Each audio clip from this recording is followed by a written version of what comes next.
सभी लोगों को बहुत बहुत नमस्कार। जय भीम, जोहार। सभी देशवासियों को सलाम, आदाब, सत श्री अकाल और भी जितने भी संबोधन आप सबके लिए हो सकते हैं।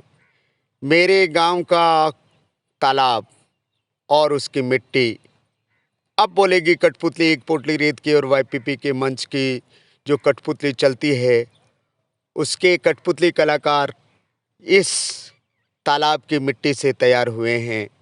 ये उनका आज का अपने गांव में आने के बाद, अपने गांव से सीधे जुड़ने के बाद में ये डिस्कवर किया जा रहा है कि इस गांव की मिट्टी से पेपर मेसी की कठपुतली बनाने का चलन शुरू हुआ। ये गांव की मिट्टी है, ये आप देख रहे हैं। ये मिट्टी एकदम चिकनी मिट्टी है।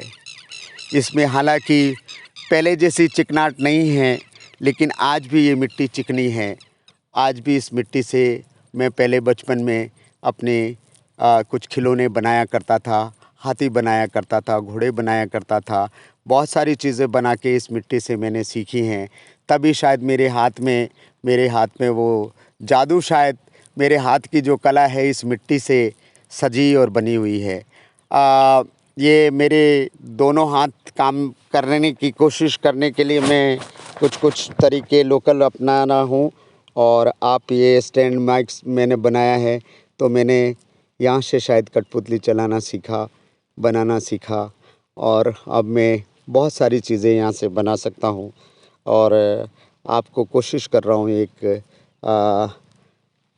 आप बोलेगी कठपुतली, एक पोटली रेत की और वाईपीपी के मन से कठपुतली की ही आवाज़ में, कठपुतली ही के द्वारा ये एक छोटी कठपुतली आपके सामने है और आपको दिखाई दे रही है। ये कहानी बताना चाहते हैं इस तालाब की।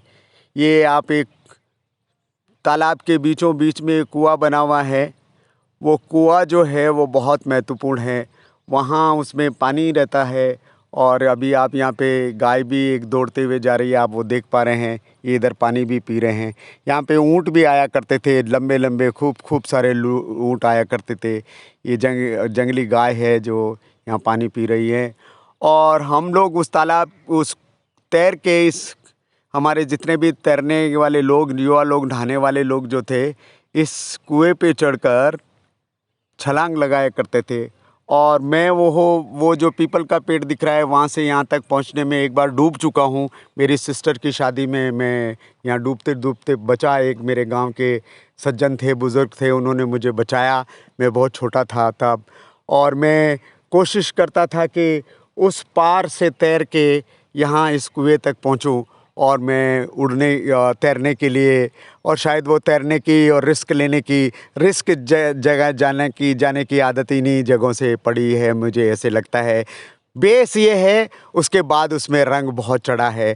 जैसे शिक्षा का रंग चढ़ता है, राजनीति का रंग चढ़ता है, किस वातावरण में रहते हैं उसका रंग चलता है, देश में माहौल किस तरीके का होता है उसके हिसाब से वातावरण बनता है, किस तरीके से कास्ट, क्लास, रिलीजन, राजनीति किस तरीके से प्रभाव डालती है, उसका हक कहाँ मारे जा रहे हैं, गरीबों को कहाँ हक है। मैं ज़्यादा बोल रही हूँ, माफ़ी चाहती हूँ। अपने साथ के साथ अपने जीवन के साथ राजनीति भी जोड़ दे रही हूँ, मुझे माफ़ी चाहती हूँ मैं। और मैं वो चाहती थी कि, लेकिन आप जहाँ रहते हैं, जिस परिवेश में पलते हैं, उनका भी महत्व है। चाहे वो फोक आर्ट हो, चाहे शास्त्रीय संगीत हो, कठपुतली, गाना, कला, उनका दर्जा जो है, उसमें भी एक लंबी यात्रा जुड़ी हुई है, एक लंबी जगह जुड़ी हुई है, एक लंबी जर्नी जुड़ी हुई है, जो आज इस कठपुतली कलाकार के यहाँ से इसकी शुरुआत हुई है।